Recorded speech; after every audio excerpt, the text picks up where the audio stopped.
Okay, right. So it's 12:30. So a warm welcome to you all, and thank you very much for everyone joining us for this afternoon's webinar, which is create your future and how to start your consultancy business.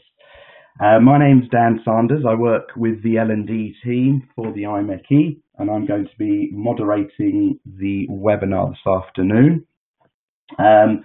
So before we kick off and I introduce you to our presenter today, a couple of points that I'd like to go through. Firstly, if anybody is having any particular IT issues, please, if you can, you're able to put some comments into the chat box, which is within your screens on your right hand side. And just make us aware, and one of our operations team will be in touch with you privately and will help you and guide you to resolve the issue if you're having difficulties. Secondly, we would like to make this quite, as an interactive kind of webinar as possible. It is live, so if you do have any Q&A, any questions, should I say, please feel free to put them in the chat box throughout today's session. We will be picking up on some of these questions where possible, and during the session, the webinar, we may be actually fielding some of them directly to the presenter today. But failing that, we will have some time for Q&A at the end of today's session. One of the things that does keep coming up on these webinars is to say, does it get the session recorded? Yes, it will. And what I will be doing shortly during the presentation in the chat box, I'll be sending you a link for where you can access the recorded webinar, this webinar and previous IMechE webinars too. So without further ado, let me firstly introduce you to our presenter today. We have Matthew Lask, who is we're very fortunate to have him on today. He's our chair of the institution of the IMechE's Scottish region. He's very much a director of his own engineering consultancy, the Project Engineering Management Limited. So very apt in what we're looking at today in terms of how to start your consultancy business. So what better sort of person to have on board with us. Matthew's been working closely with the IMechE's L&D team these recent years. He's been very much involved in designing, developing and customizing a number of our training and programs and courses for our clients.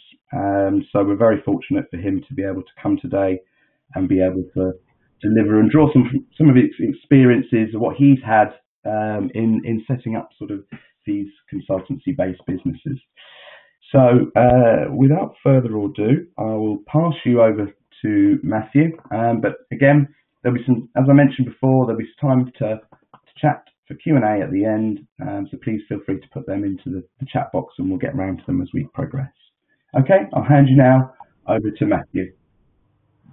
All right, thanks very much, Dan. Welcome everybody. I love the fact that there's so many people from all over the world. I can see in the chat boxes there some of the places that people have joined in from, so it's brilliant that we're able to connect with so many people all over the place.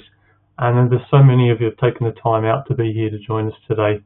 As Dan said, my name is Matthew Lask, and over the next 45 minutes or so, I'm going to give you some of my tips on how you can start your own business. Whether that's a consultancy, selling a product, or even a side hustle if you're still working and want to start something up. I'm going to try to give you a bit of a wide range of things that you can use yourself. Perhaps you're working in a job that you hate, one that doesn't inspire you, or one that maybe gives you that feeling of that dread, that one deep down in your stomach where you wake up in the morning and just like, oh, I really don't want to do this again today. Maybe you're worried about losing your job, or you're looking for work and can't find something you want, or anything at all for that matter. So, maybe you're just looking for more. Looking at some of the posts on the chat already, there's quite a lot of people who are starting up or thinking about starting up just before COVID struck. So it is pretty tough out there at the moment, but I'm really excited to be able to share some of the tips that I've experienced over my journey, and hopefully that helps you get to where you look to be as well. So what you're going to need for the next 45 minutes is a pen and paper, because I'm going to be firing off a whole load of tips and things, so please write them down and feel free to put questions in the chat box, as Dan mentioned. Some of them we might be able to get to as we go through the presentation, otherwise I'll get to as many as we can at the end.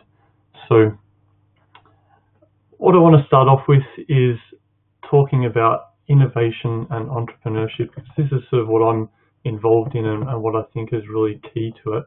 According to our Office for National Statistics, people claiming job seekers allowance and benefits, and if we look solely due to unemployment, it rose 69% on average in the UK from March to April this year.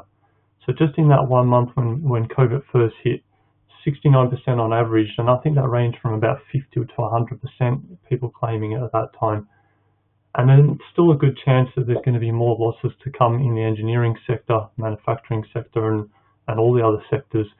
I think the job retention and furlough scheme is still going to go on till that February or March, but who knows what happens after that.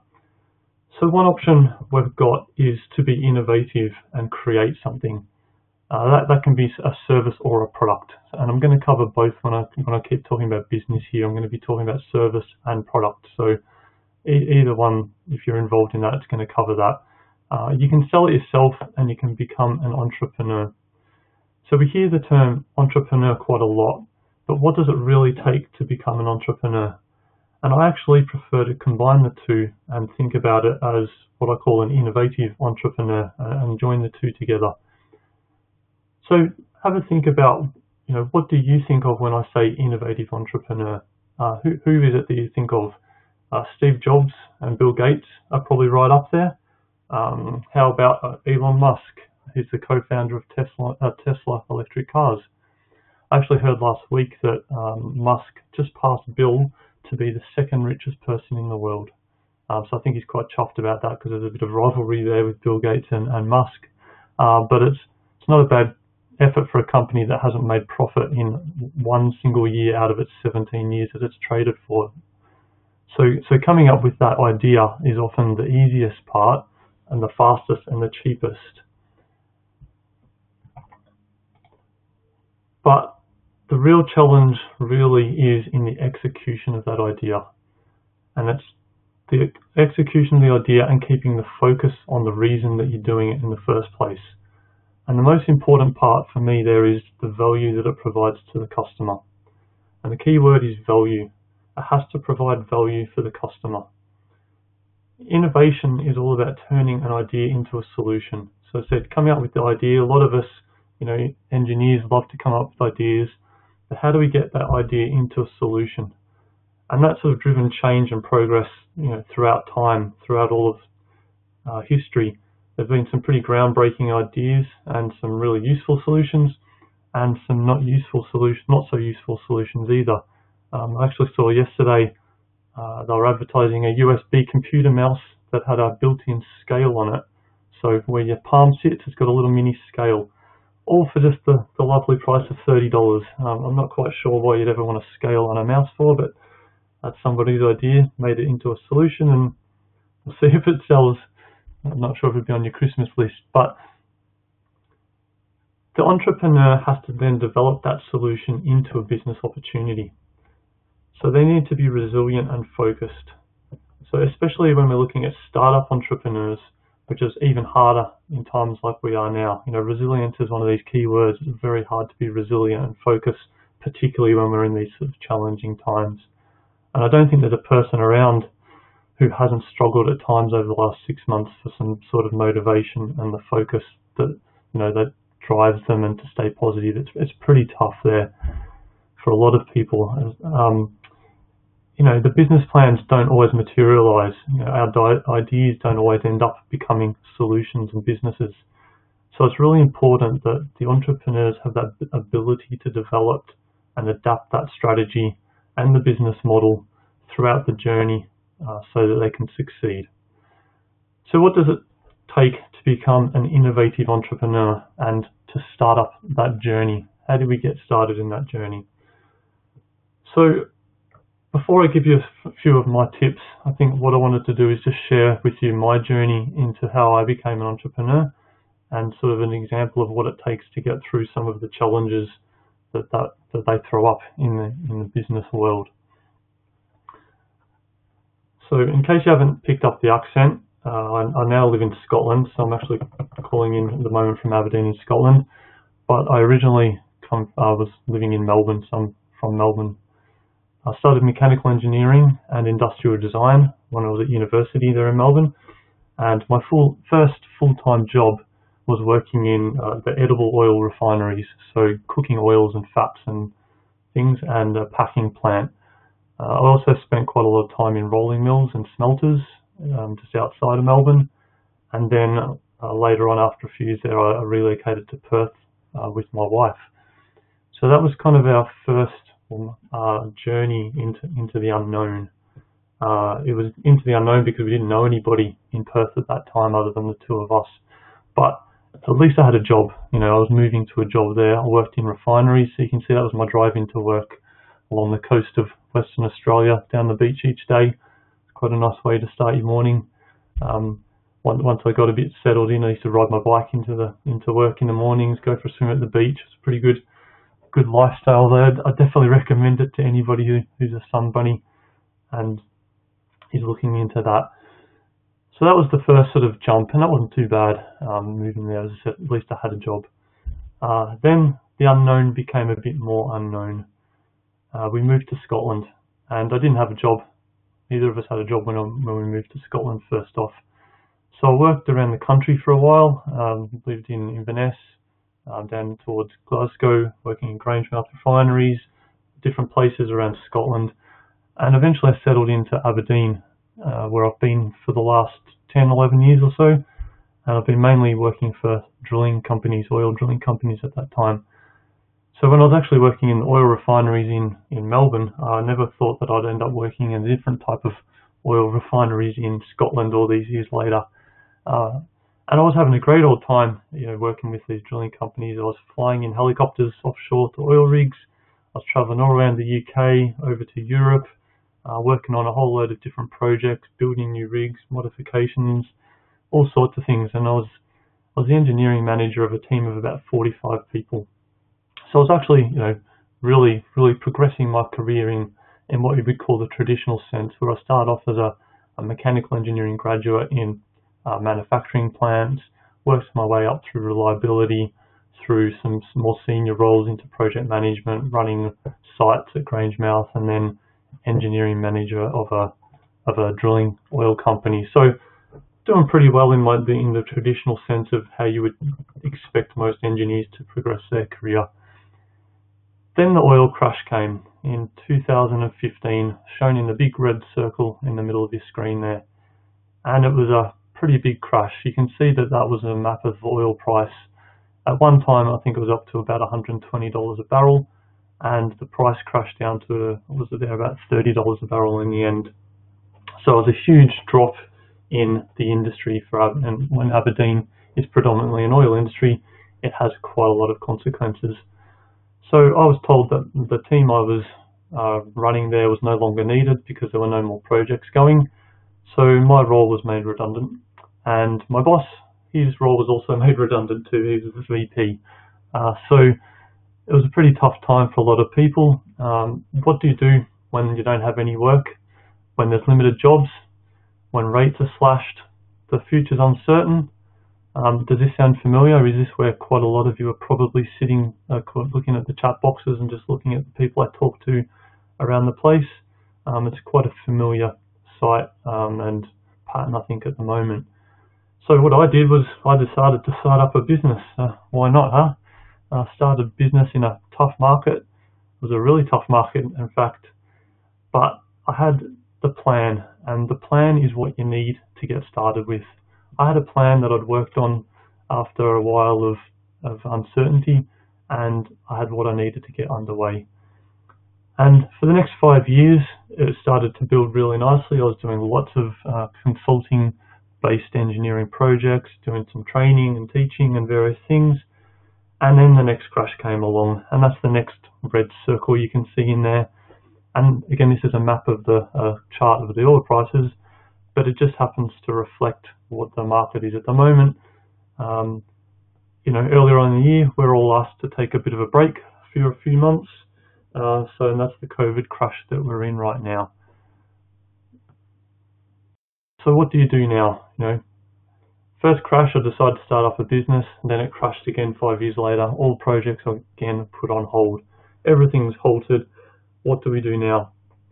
So what I did is, again, make the most of what that break is and do the same as when I first started. Reassess the business model, revise the plan, and you move on again. The cycle's constant, and there's always going to be a challenge, and it's not always going to be the COVID challenge. It's not going to be always going to be the oil price challenge. It's not going to be the market, the economic market of 2009 challenge, but there's always something. It's a constant cycle, and you have to have a plan, regroup, reassess where you are, and keep going. There were nearly 6 million what we call SMEs, which are small and medium-sized enterprises. So nearly 6 million SMEs in the UK in 2019. The Office for National Statistics says that 80% fail in the first year. And then of those, only about 40% of businesses started in 2013 were actually still trading 5 years later in 2018. So if you look at just 2020 now, which is sort of amplified, how many have closed in 2020 so far? It's going to be a huge number, and we're still going. So why would you ever want to start up a business? Why would anyone want to do this? And I think that for a lot of you, it's probably for the same reasons as what I was wanting to do. Your role might be made redundant, or you fear losing your job in the future. It might be made redundant. So you want to make some extra money. You might want to make some money that you need to live off. If you're working in a job at the moment, you might be considering a side hustle, what we call a side hustle, where you might have a full-time or a part-time job, and you're going to start up a bit of side business working at night times and weekends, just to start building that business up before you actually have to jump in and take the full plunge, or you maybe get forced into it. So, money is obviously a huge incentive to starting your own business.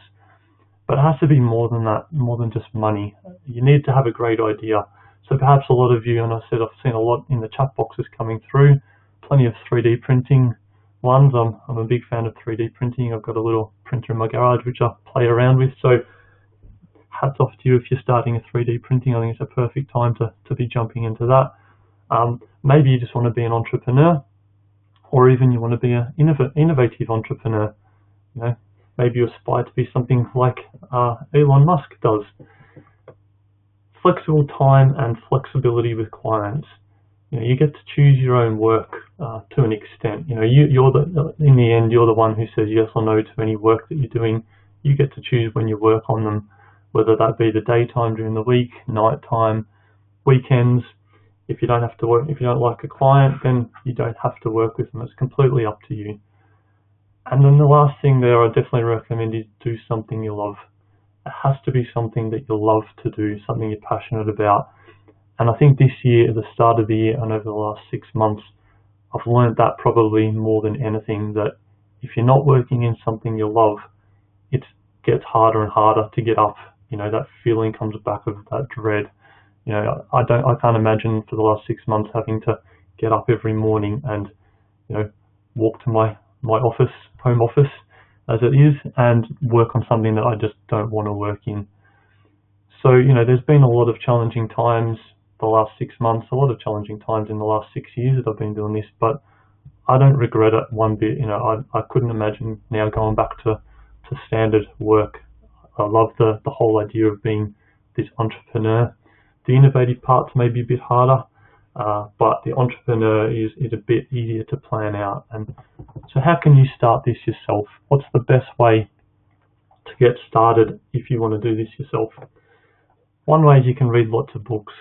I think a subscription to Amazon Kindle Unlimited, it's not very expensive, and you get quite a really good range of books there. Libraries are a bit harder to get access to. If you're a member of the Institution of Mechanical Engineers, then you get free membership to their online library as well. So really good resource there for some good books and things online. You can watch YouTube. You can learn just about anything from YouTube these days. I recently had my car engine disintegrate. The pistons decided to smash into the valves because my timing chain slipped, and so I rebuilt my car engine using nothing but YouTube and a pretty dodgy Haynes manual. It did take a very long time, and there was a lot of cursing and a lot of pulling my hair out, but I did get it up and running back and forwards to the TV and computer and mobile phone and things. Eventually it got running. So you can do pretty much most things from YouTube, but it's a long path. You can speak to lots of people as well. I had to speak to a few people. Some bits I got stuck. If you know people, don't underestimate the help that other people can give you. Trial and error. Lots of error, and hopefully the errors aren't too painful. Get advice from support agencies. So there's lots of government agencies, lots of free or cheaper agencies that you can get help, which give you generic information on things like business plans and finance and those sorts of things. Or you could just pay someone a lot of money to do it all for you. Just go out and find somebody, pay them a fortune, get them all to set up for you, and you've got this up and ready business, and then you're paying them to monitor it. And sometimes I think maybe that would have been better for my car, but where's the fun in that? Where's the satisfaction in that? Every time I drive my car now and start it up, I think, I did that myself. But there's some pretty nervous times as well, until you get home again and you stick it back in the garage and, yep, good, I'll leave that until next time. So you need to ask yourself, are the people and the information you're getting reliable? Are they familiar with your business and your industry? Because they're all different. Anyone can sort of give generic things, but they're all different into have they done it themselves? I find that people who have done it themselves are far better to talk to because they know your pain, they know what you're involved in. So it's not as easy as it sounds to find those people who are willing to do it. So there's a few options there as to how you can get started. So how do you make sure that you're not in that 80% that fail? How do you avoid many of those mistakes, save time and money, and avoid some of that hair pulling that myself and many others are doing? And I think that's sort of where I started off, the reason that I wrote my book. So I wrote a book earlier in the year on how to start up a business, and the reason I wrote it is because I saw so many people worried about redundancy, worried about what jobs they're going to do, and coming to me for help and advice on various things. So I wanted to help people get up and running themselves, and I knew how tough it was and what that feeling felt like as to just not knowing where to go. So what I'm now going to do is show you how you can start your business so that you can enjoy that same sort of freedom that I've enjoyed. Nothing beats the exhilaration of getting that letter of incorporation in the mail that first day when you get that letter saying, you've registered a business. The ups and quite often the downs as well of running a business too. So, you can be your own boss as well. So who wants that feeling? Who do you want to experience this feeling yourself, being in control of your own destiny? I'm an engineer, so I love a good formula. So if you want to know that new formula, or not that new formula, if you want to know that formula that I have, it's quite simple. It's just the number 4. The number 4 there is, as it says on the front of the book, 4 steps is what it takes to get you started. And I like to call those 4 steps: create, design, deliver, and grow. Now, there's obviously a little bit more involved in it to those 4 steps, but the key thing here is to keep it simple. I like to keep things really simple, even when it comes to engineering projects. Engineers love to overcomplicate things and get a really complex solution. Keep it simple, create your idea, design, take action for the business, launch the business and get feedback as you're doing it, and then refine and grow it as you go. So the first step that I like to call works is create the plan. You need to decide what you're going to do and where you're going to focus your attention. I mentioned it earlier, create a plan but keep it simple. You need to find a niche, or what we call the unique selling point, the USP. Now, you have to match the product or your service with people or businesses who have a problem. There's always going to be a problem, and you have to find what that problem is, or what we call the pain. Your task is to find the pain and tell the customer how they're going to gain from you helping them. And it usually comes down to only a couple of key areas where you can help them with their pain. Save them money, make them money, save time, reduce risk.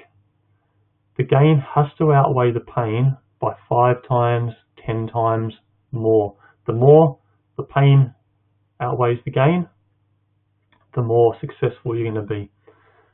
And to put that in terms of a consultant, how does that work as a consultant? Because it's all well and good if you're selling a product. So if you look at what the Cambridge Dictionary says a consultant is, it's someone who advises people on a particular product, someone who's paid to give expert advice or training on a particular subject. So the 2 key phases there are expert advice and a particular subject. So what you need is a specific skill to help people solve their problem.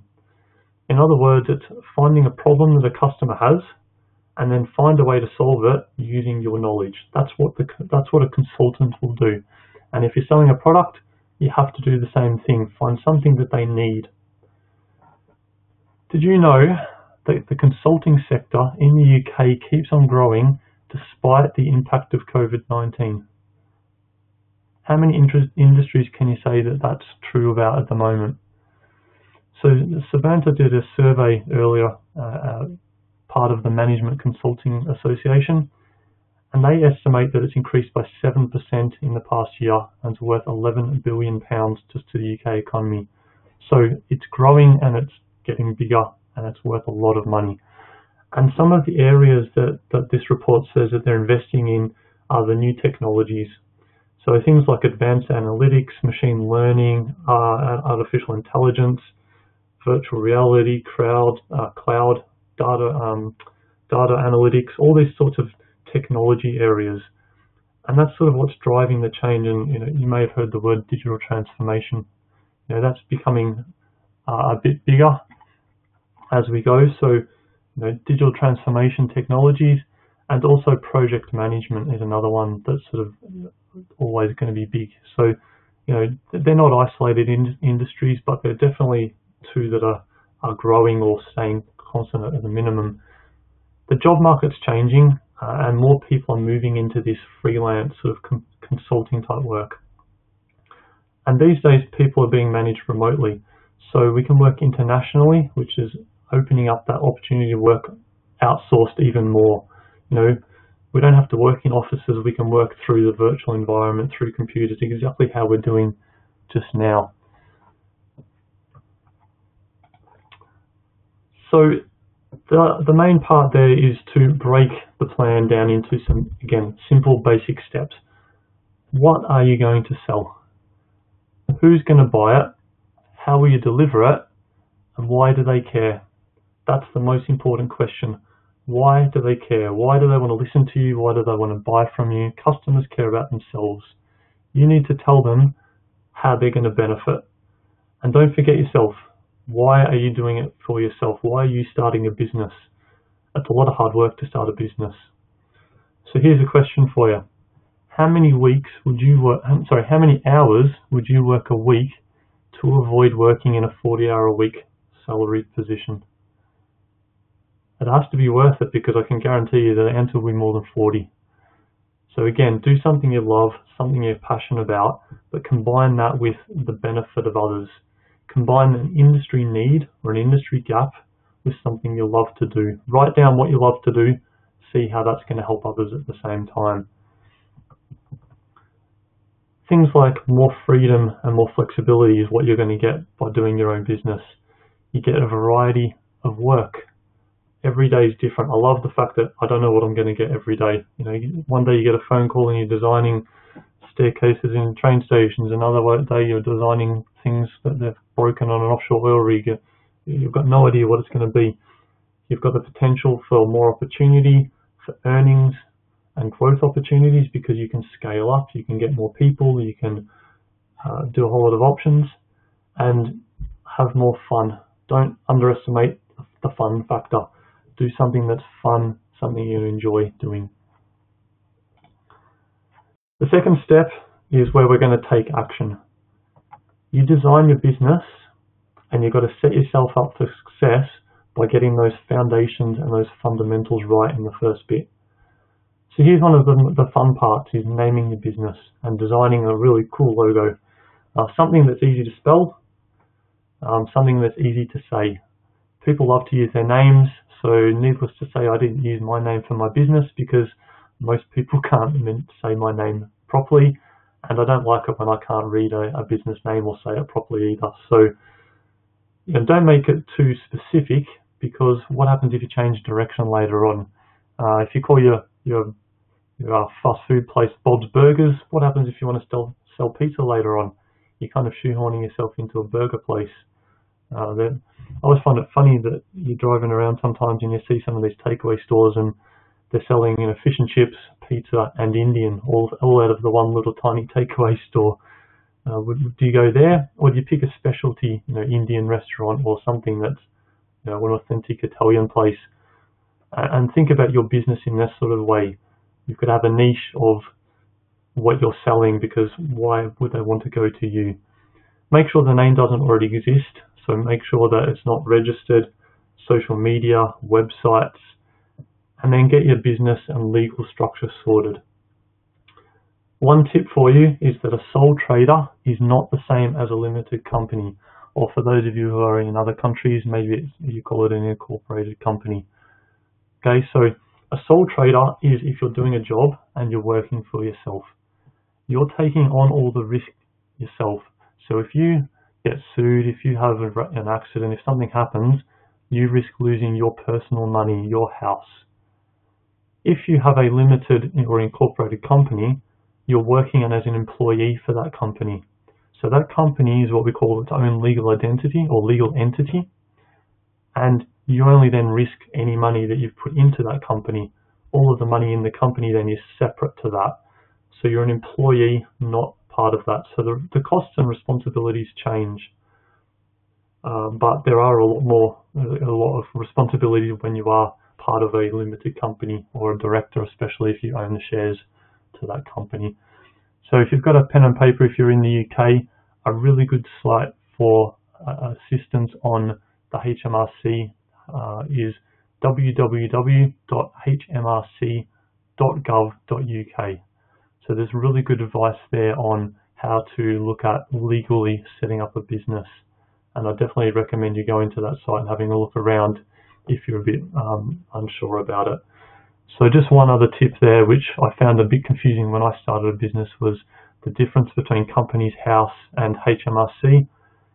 You register your business and file your accounts with Companies House, but you file your company tax return with HMRC. And all it takes is £12. It's actually really simple and really cheap to set up a business with HMRC, but it does come with a lot of responsibility, so be really careful before you pay that £12 and sign up your name on that line. You have to start lodging tax returns and get insurance and have contracts in place and all sorts of things. So the next part is, how much do you charge for your product or service? You've got an awesome product, you spend all this time thinking about how you're going to do it as a service. Do you charge it by the hour? Do you charge the same price, the higher price, or a lower price than the competition? How do you know they're even charging the right price in the first place to compare to? Maybe you want to undercut them because you're desperate for the work. You might get a lot of work initially, but it's really hard to raise your prices after that. So be careful about going in at a low price. It's a really dangerous position to start yourself in. It comes back to the value that you are providing. And then the last tip on that is, only spend what you need to spend. We all get taken by these fancy, shiny new toys that we can get when we start a business. Phones, company cars, offices, all sorts of things. Don't spend anything you don't have to. I kept my old same phone, I had to get a better computer because you have to have some better software when you're running AutoCAD and things from home. But keep to the minimums, because cash flow is really key, really important. So don't spend anything. Keep a really close eye on your cash flow. Do a forecast for that first year to make sure you're doing. Right, so you've got a business name, you've set it all up, you've got your pricing, now's your time to launch. You want to launch that product, and the first impressions are really key. People are going to judge you on what they see as your website, but also what they see as you as a person. And it's based on a combination of what I call warmth and trust. You have to be authentic, and your body language is just as important as what you say. In fact, it could be more important, because I actually heard somewhere a while back that 90% of the meaning comes across through your non-verbal. So you have to show the warmth in the way you speak. You know, if you're looking at talking to people directly, look into their eyes. One skill that we have to learn now is talking to a webcam. Don't look at your screen when you're talking. Don't look at yourself, worry about your hairdos and all that sort of thing. Look directly into the webcam camera, talk into the camera, and make it as realistic as you can to get that connection. And that helps with the other point which is competence. And especially as a consultant, competence is really important. You've connected, but you have to be credible. So use evidence to help demonstrate why they should do businesses with you. So you've told them why they need to, and the reason is because you're an expert. Do a really killer elevator speech. Have a 30-second pitch that you can say, my name's Matthew, and this is what I do. Show how good your product is and why they need it from you. Put it on social media, market yourself, and network. One of the really key things is networking. Never stop speaking to people. Work with them, alongside them, team up with them. It's the fastest way that you can actually accelerate your business, is getting into the communities you're working with, the industries you're working with. Word of mouth is free. Other people get them to do it all for you because they're going to talk about how good your service is. And then social media as well. If you're going to use social media, which you obviously are going to, set up a website and start using some of the platforms. If you've never heard of Google My Business, check it out, because Google bases a lot of their searches on Google interactions. So Google My Business, it's free to set it up, and it's really important if you want to start trading in the local areas. So get onto Google My Business as a good free starting point, even before you maybe do your website checking there. Engineers find it hard social selling. In my experience, it is pretty hard for us. We're used to putting our heads down, bums up, kind of getting the work done, come up with solutions. So we need to get used to, as an entrepreneur, selling with social media, networking with people, talking to people, and marketing ourselves better. That's one of the areas which people find hard to sort of jump across to.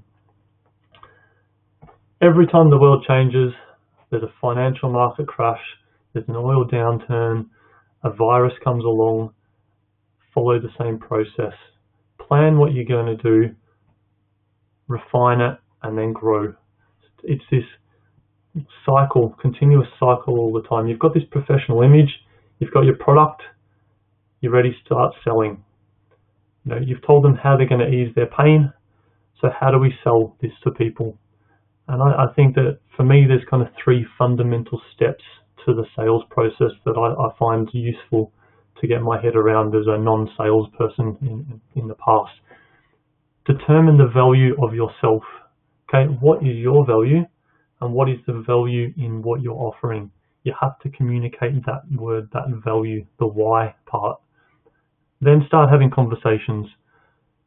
It's no good just sticking ads on LinkedIn or putting ads on Google or phone books or whatever the old-fashioned way of doing it was. The hard sell isn't the way anymore. It's about social marketing, having conversations, connecting with other businesses.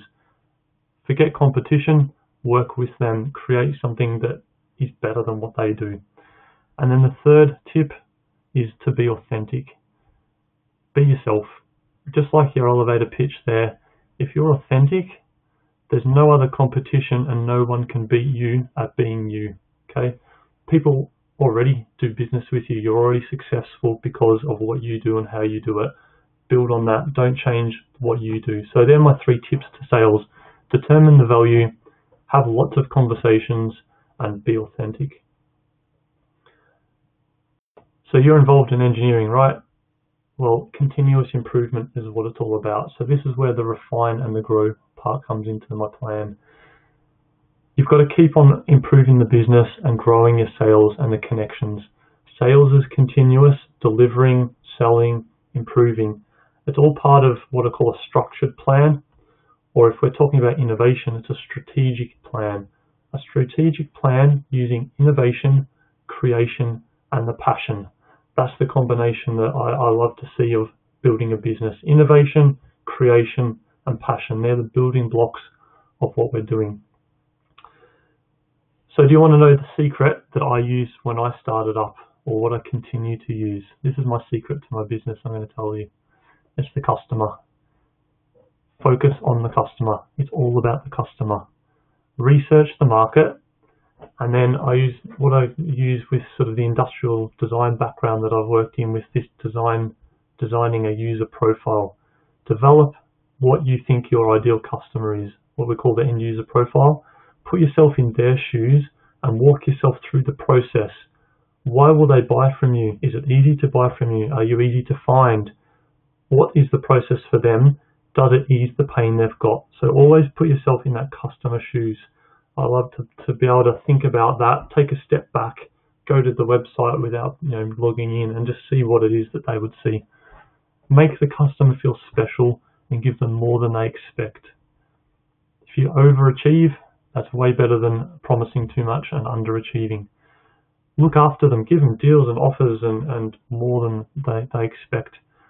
And keeping customers is a lot more cost effective than getting new ones. You spend a lot more money to get new ones, a lot more effort.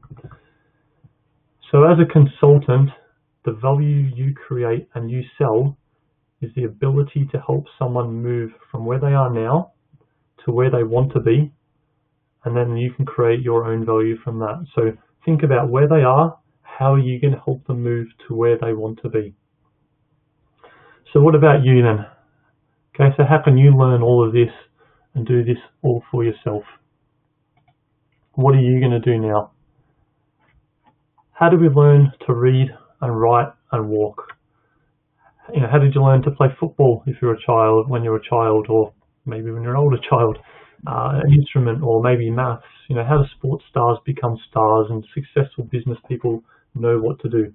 It's because they learn from others who have done it themselves. And I mentioned a whole lot of ways in a few slides earlier about how you can learn from others. But one of the key, most effective ways that I've learned myself and talking to a lot of people is to have a coach. A coach who can help them know what to do, how to do it, when to do it, and they're providing feedback and guidance on why they should do it and keep them on track. All from that past experience because they've done it themselves. So here's your chance to fast track your own success. Okay, so take out that pen and write down these dates. They're on the website, which down the bottom there can give you as well, the link there. Cancel whatever else you've got, and this is how you're going to get up and take control.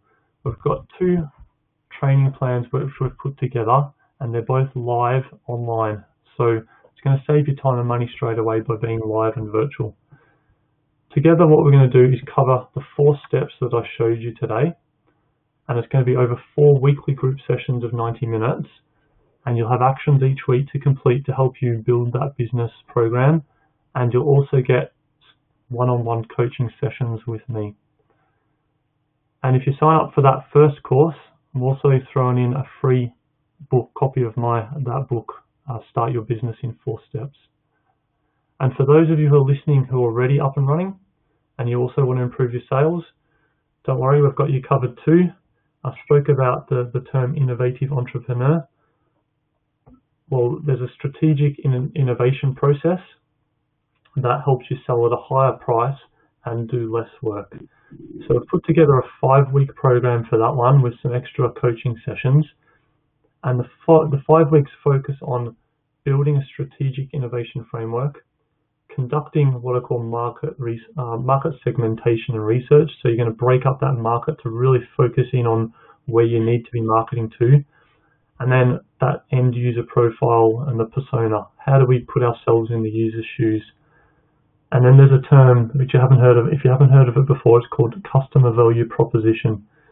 What is the value for the customer, and how do you develop your product to that, specify your product? And then the last one, which people have a lot of trouble with, is defining your pricing. What's the lifetime value that you're going to give, and how does that work over the lifetime? So if you want more information, there's a website link to it just there. And then there's a couple of other links that you can go to as well for some more free information.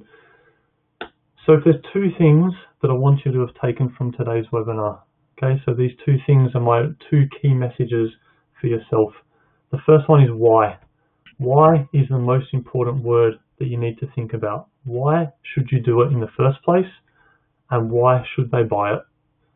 If you can't answer those two questions, you're going to struggle with the rest. Then the second one is the journey is only beginning.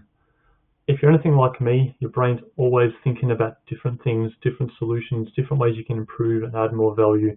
And I can tell you it's an endless cycle of that continuous improvement. Even when things go on well, your head seems to buzz more and more and more. So it is a constant journey and a constant cycle there. For people who are looking for funding options as well, the IMechE have an additional resource there called the Stevenson Fund. So if you write that down, the Stevenson Fund with a PH, Stevenson.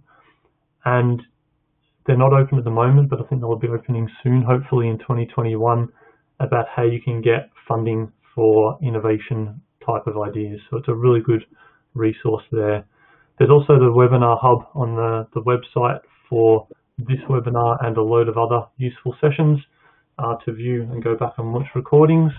But for now, on to my favourite part, which is the question time. So, right, Dan, hit me with them. What have we got?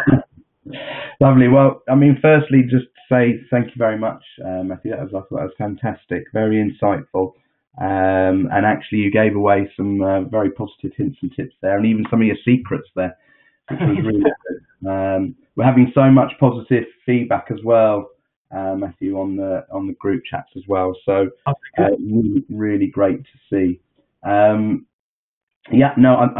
just to highlight probably what Matthew's just said there, you know, he's given you sort of more of an insight into setting up the business. You obviously want to take this further, and please obviously do get in touch with the IMechE training team. I've sent some links on the chat box to where you can sign up to these programs for the future.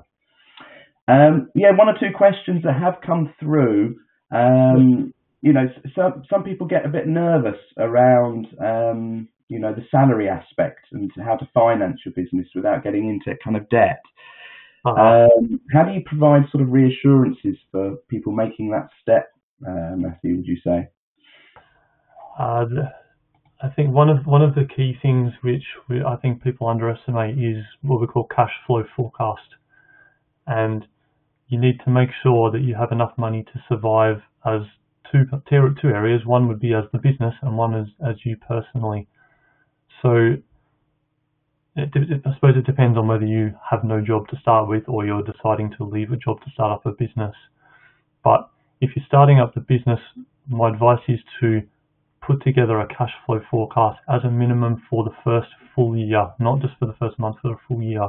Lay out every expense that you expect to have for that 12 months. And then based on the research that you're doing, what do you reasonably expect that you would get as money back in that 12 months? So you need to determine how long can you survive, again, as a business and as a person, for no income, reduced income, or what you expect as income. I was actually talking to somebody in the coaching session the other day, and they'd been a limited company for some time, but working just, you know, through another company, almost as a contractor, and they were starting it up as a standalone business instead. And I said, right, it's going to take some time to get a client in. So yeah, we know it's going to take a while to get that client in. I said, right, how long can the business last if you get no money in from a client? And they're like, oh, probably about 3 months. I said, okay, good. And if that money doesn't comes in that 3 months, you obviously need to take a wage from it or shares from your business. how long can you personally last without taking any money out of that business? And they said, oh, a month. Could probably last a month without getting any money out. And I said, right, well, if you're going to take 3 months minimum to get any money from a business, from customers, what happens in a month's time when you no longer have money? You're then going to have to borrow money. So I think the key thing there is put together it doesn't have to be really detailed, but how much is it going to take to get cash flow positive or just to survive off? So that cash flow forecast is the key thing.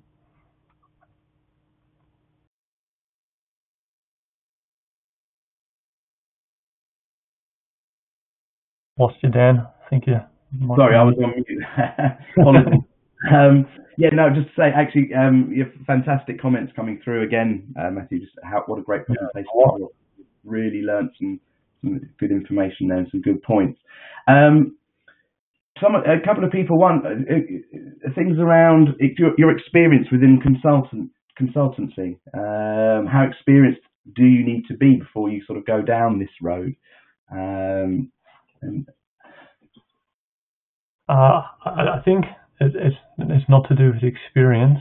It's to do with what your skill is and what you're offering as the gain to the consumer. So, you know, how many people you can see 18, 19-year-olds are starting up businesses, and you know, people starting up businesses with just a phone and a laptop in their bedrooms, and they're starting up businesses that way. Now, I can tell you that they've got very little experience compared to some of the people I'm seeing even just here on the chats. So what you need to do is define what your value is to that other person or that business. If you have a skill that they need, then you're selling that skill as a value. So it's not to do with experience, it's to do with you're confident in being competent enough to actually sell that service. If you go back to the definition of a consultant, it's about selling a skill or selling an expertise. You know, if you're a painter, you're saying that I am the best painter there is to paint a house. You need to hire me. Same as a consultant. If you want to improve your business processes, this is how you do it. If you need calculations done on structural monorails, I'm the person for you because I can do that for you. So defining that value, defining that why statement is the main part. Okay, thank you. And so anybody got any more questions, please obviously feel free to put them into the chat. One of the questions here, it's gone. Someone was asking about tips on using the traditional way of phone calls, reaching out to new customers.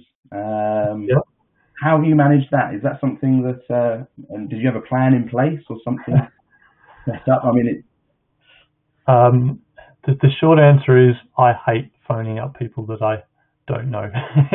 I find I'm an engineer and I'm not a marketing person by background. So to make that jump from an engineering managerial type of role into the sales and marketing is quite a trick for some people. But again, put yourself in the shoes of the person you're phoning up. If I phone somebody up, I feel uncomfortable ringing that person up saying, hello, can I speak to the managing director of this business? I've got this awesome product and I think you're going to love it. Can I take 10 minutes of your time to talk about it? And how many phone calls do these people get? How busy are they? I think that there's definitely a place for cold calling. But I think if you're not comfortable doing it, it makes it harder to do. So get out there and practice having a go at doing it, and you'll learn pretty quickly what sort of works and what doesn't. That's probably the best way to do it. But I think these days, as I mentioned before, what we call social selling is becoming more effective, and it's about connecting with people, giving away free things, offering advice, getting on forums, showing yourself on LinkedIn, making videos of yourself, and connecting with people as that competence. Then when you phone them up, they already have some idea of who you are or what you are. So I find it, the last sort of year or two, it's made it much easier because I've made the effort to actually start connecting more and social side of things more. Now when I do that cold call, it's much easier to reach out because you've got that experience there as well. Okay. Maybe take one or two more questions then. Someone's asking about the importance of having an actual office, the physical presence of an office itself for your business. Yep. How important is that, especially when starting out? Okay, so an office is very expensive. I was looking at office. I don't have an office myself. I work from home because there's no value in me having an office even after 6 years. An office, I think, when I last looked, it was something like £20,000 a year to have an office. Now you can get smaller ones. You can get shared offices and Regis and all of these hot desking and things. But it's an expense that you'll be spending money on. Do you need to do it? And it's going to also depend on your home situation as well. Do you have a space in your house where you can separate your business life from your home life? It's pretty tough if you set up a laptop on your couch and you're working from your couch every day. If that's the case, then possibly an office is useful. Or as I said, you can get a hot desk, which are cheaper, or you can get shared offices as well, but then you don't have the privacy when you're making phone calls. So if you're going to have people coming to your business as part of your business, then having it at your home doesn't usually work that well because sometimes it's not best to have clients coming to your house.